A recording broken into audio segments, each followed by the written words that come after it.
The tally of murders continued to rise.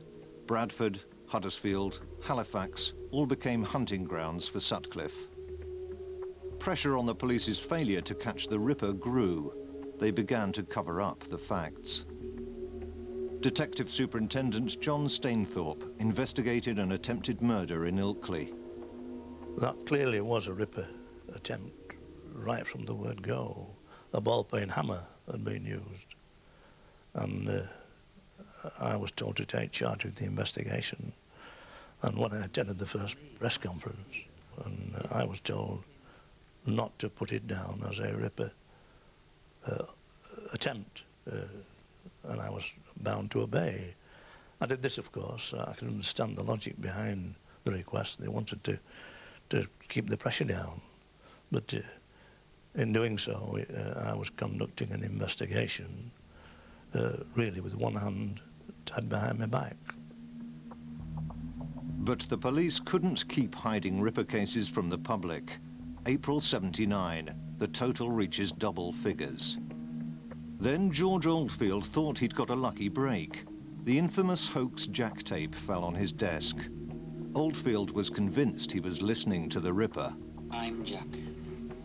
I see you are still having no luck catching me.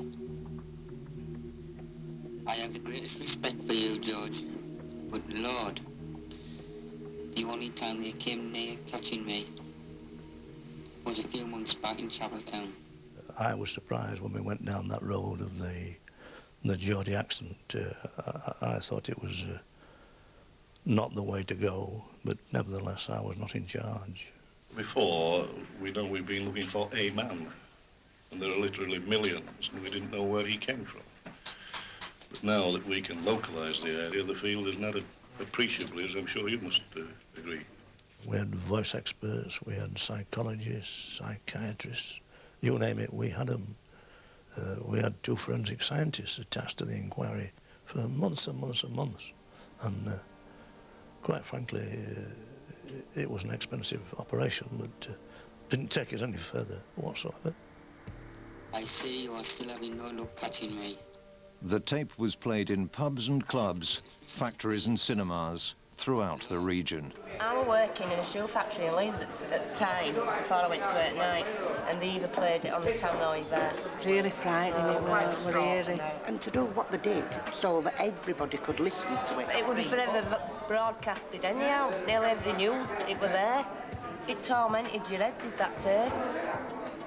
The strongest memory of it was being taken to the local Liberal club by an auntie and uncle, and you know, on a weekend, and just out of the blue this tape was played over the tannoy system. You are no nearer catching me now than 4 years ago when I started. I remember it, I can remember it, you know, you are no nearer to catch me now than you were 4 years ago. Those were those words, I remembered it, and when he talked about that 4 years ago was the night Mum died. September '79. The police investigation into the hoax tape had foundered. The killings continued. Whiskey Mike, do you want to control? Yes, it's Oscar, Whiskey, Yankee. Every man in the region was a Ripper suspect. Go in, lad. What do you do for a living, Mr. Parker? Engineer. Engineer? Vicky, Yankee, 293 Golf. Where would you be about a fortnight ago? Monday night. Oh, I'm not Jack the Ripper. Jack the Ripper. I'm not. The sheer scale of the Ripper inquiry contained the seeds of its own failure. If, for instance, we were told that the car was a white Volvo and we had no registered number, then we could check in the index and look under white Volvos. Could we just have a look at it? Yes. There was so much paper. At one time, we had to have the floor strengthened at Millgarth Police Station because it was in danger of collapsing. All these cards in this system now relate to Volvos, and it would be a matter of looking through to see if we could find one of the relevant colour to start with. Having found the colour, we can establish the registered number from this card. We will go to the relevant box The filing system had got so cumbersome, there's no way they could cross-reference all those card indexes for people, let alone all the car numbers that they were taking, going through the prostitute areas in West Yorkshire and South Yorkshire. It was just the fact that the system in those days didn't allow the right hand to know what the left hand was doing with this enormous card system and this mountain of information. We have in the system at the moment somewhere in the region of 160,000 vehicles. The names in the main index is in excess of 250,000 people. There was so much weft, as we called it, that had to be recorded and logged in a manual system, which is extremely time-consuming, and it hides the genuine information that you're seeking so effectively. Peter Sutcliffe's name was lost in this system. Over 5 years, the police interviewed him 9 times.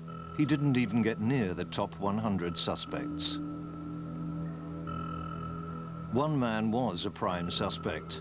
The right age, a mechanic, and a taxi driver working alone at night. Terry Hawkshaw was hounded for nearly 2 years. I realised that I was being followed all the time. And then it got to the stage where I knew the cars, the CID men knew me. We just followed each other around all night. Each time there was a new murder. The next day or the day after that, they'd be knocking at my door. And they search my house and search the car, take the carpets out. One of the top detectives, we were called Oldfield, and he was sitting across the desk from me, and when he's saying that he thinks that you've done it, you know, and I mean, he's the top man, he's intelligent.